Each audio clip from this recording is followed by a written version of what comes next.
Students welcome to solid brains. आज हम class 10th economic के चैप्टर 1 डेवलपमेंट से हम पब्लिक फैसिलिटीज़ पढ़ेंगे।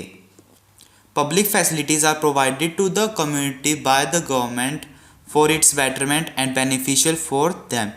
कि पब्लिक फैसिलिटीज़ क्या होती है? ऐसी फैसिलिटीज़ होती है जो गवर्नमेंट प्रोवाइड करती है वहाँ के रहने वाले लोगों को, ताकि उनको डेवलप कर सके और जो उनके लिए लाभकारी हो। Second, money in your pocket can't buy all the goods and services that you may need to live well. It can't buy a pollution-free environment and protect you from the infectious disease. कि जो रुपए है वो सारी goods, सारी चीज़ें और जो सारी सर्विसेज है वो नहीं खरीद सकता जो हमें आराम से रहने के लिए चाहिए होती है। फॉर एग्ज़ाम्पल कि जो मनी है उसमें पोल्यूशन फ्री इन्वायरमेंट नहीं ले सकते कि जिस इन्वायरमेंट में पोल्यूशन ना हो, और protect you from the infectious disease कि जो मनी है वो में कोई इन्फेक्टस डिसीज़ से भी बचा नहीं सकता जैसे कि corona. Third, it is a cheapest and best way to provide these goods and services like education, transport, PDS etcetera. कि पब्लिक फैसिलिटीज़ के कारण हम कुछ सर्विस क्या है अफोर्ड कर सकते हैं जो हमारे के लिए सस्ती पड़ती है, जैसे कि एजुकेशन, ट्रांसपोर्ट, पीडीएस। एजुकेशन के अंदर कोई वो हर एक घर के लिए अलग टीचर तो रखेगा नहीं क्योंकि वो बहुत ज़्यादा एक्सपेंसिव पड़ जाएगा, इसलिए सारे बच्चे कहाँ जाते हैं? स्कूल में जाते हैं जो उनके लिए अफोर्डेबल भी होता है। Kerala has a low infant mortality rate even with low per capita income. कि जो केरला है वहाँ की पर कैपिटा इनकम क्या है? कम है, फिर भी वहाँ का जो इन्फेंट मोर्टेलिटी रेट है वो भी कम है। तो इसके रीजंस क्या है? पहला, Kerala has adequate number of hospital and clinics so people get treated properly।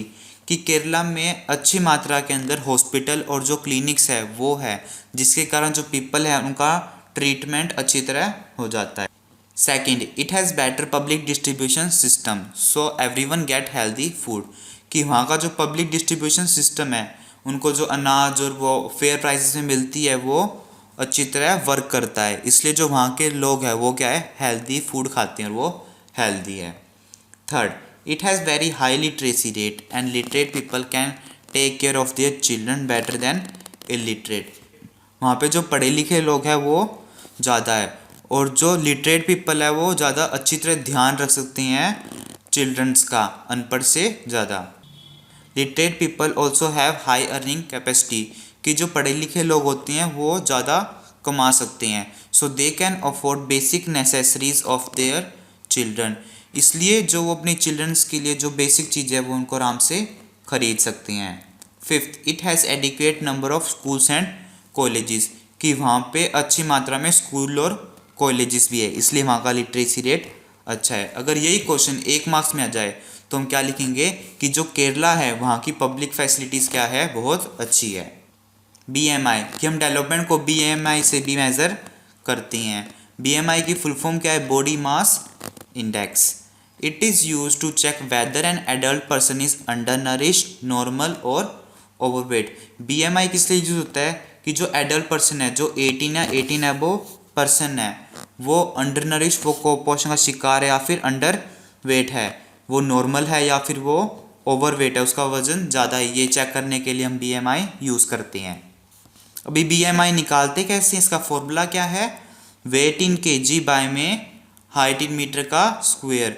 कि जो वेट है इंसान का kg में उसको हम डिवाइड कर देंगे हाइट जो कि मीटर में, उसके स्क्वायर से हम उसको डिवाइड कर देंगे। अगर BMI 18.5 से कम आता है तो हम उसे कहते हैं अंडर नरिश कहते हैं, वो कुपोषण का शिकार होता है। और किसी का 18.5 से 24.9 के बीच में है तो वो क्या होता है? वो नॉर्मल होता है। और जिसका 25 से ज़्यादा हो BMI वो ओवरवेट। ह्यूमन डेवलपमेंट इंडेक्स ये भी एक और क्राइटेरिया है डेवलपमेंट को मेजर करने का। First, human development index is an index published by United Nation development programme, compares countries on the basis of living standard, education level of the people and their health status. कि जो HDI है human development index ये कौन publish करता है? UNDP publish करती है, United Nation development programme.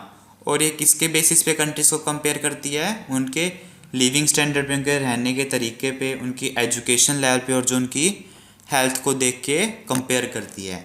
Second, it is the best method to measure development, कि डेवलपमेंट को मेजर करने का ये बेस्ट मेथड है। थर्ड, कंपोनेंट्स ऑफ HDI, कि ह्यूमन डेवलप इंडेक्स के कंपोनेंट्स क्या है। फर्स्ट, लाइफ एक्सपेक्टेंसी, इससे हम हेल्थ को मेजर करते हैं। Average expected length of a life of a person at the time of birth, कि उसके बर्थ से लेके जो उसकी एक्सपेक्टेड लाइफ होती है उससे हम लाइफ एक्सपेक्टेंसी कहते हैं। और निकलती कैसे है कि जो पीपल जितनी एज के डाई होते हैं ये उनका एवरेज होता है। और इंडिया की लाइफ एक्सपेक्टेंसी क्या है, 68 years. Second, per capita income, per capita income से क्या मेजर करते हैं, उनका लिविंग स्टैंडर्ड मेजर किया जाता है।